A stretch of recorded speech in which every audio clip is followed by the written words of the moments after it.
नमस्कार, स्वागत आहे आपलं मनोज पाटील जरांगे न्यूज नेटवर्कमध्ये. बातमी अंबड तालुक्यातून. अंबड तालुक्यातील मसोदरी विद्यालय मठपिंपळगाव 10वीच्या विद्यार्थ्यांचा 2004 व 2005 10वी विद्यार्थ्यांचा स्नेहमेळावा संपन्न.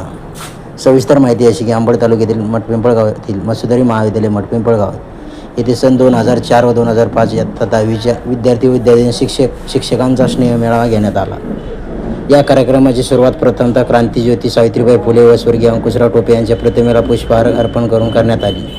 यावेळी कार्यक्रमाला मठपिंपळगावचे माजी सरपंच, समर्थ सहकारी साखर कारखान्याचे संचालक श्री कैलासराव जिगे, माजी मुख्याध्यापक श्री पांडुरंग घोगरे, सहशिक्षक प्रकाश जायबाय, श्री बनकर सर, श्री कल्याणराव सोळंके, गव्हाणे सर, कृष्णा पाटील जिगे, राजेश्वर जिगे व विद्यार्थी तसेच विद्यार्थिनी मोठ्या संख्येने तसेच पत्रकार श्री सुभाष पाटील जिगे उपस्थित होते.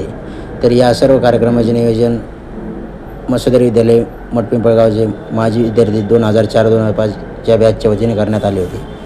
तर यावेळी श्री जायबाई सर यांनी विद्यार्थ्यांना मार्गदर्शन केले.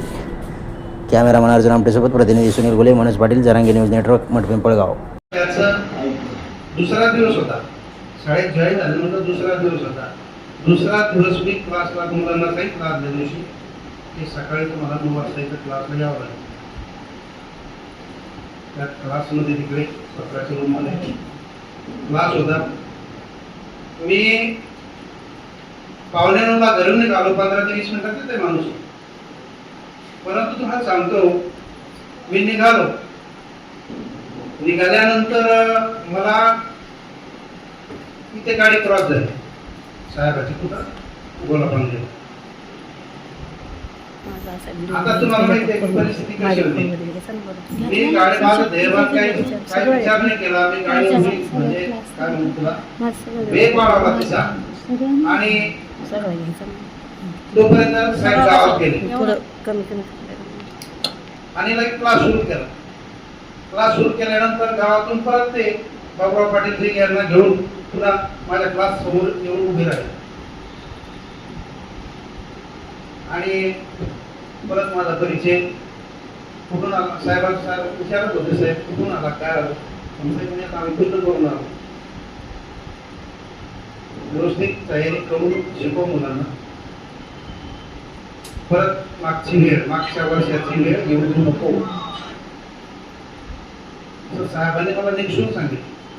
आता मागच्या वर्षीची वेळ येऊ देऊ नको म्हणजे काय, तर हा जो काळा डाग लागला होता 0% त्याचं साहेबाला अतिशय वाईट वाटलं होतं. म्हणून साहेबांनी मला ती आठवण करून दिली आणि ती एक माझी जबाबदारी समजून मी कंटिन्युअस 2008 पर्यंत या शाळेचा निकाल माझाच नाही तर शाळेचा निकालच 100% लावण्यासाठी मी त्याच्यामध्ये माझा जो वाटा असेल तो विचार. तर परिस्थिती आणि एक लक्षात घ्या, याच्यातून मी काय शिकलो की जोपर्यंत सोनं हे आपण भट्टीत टाकत नाही तोपर्यंत त्याची कसोटी होत नाही.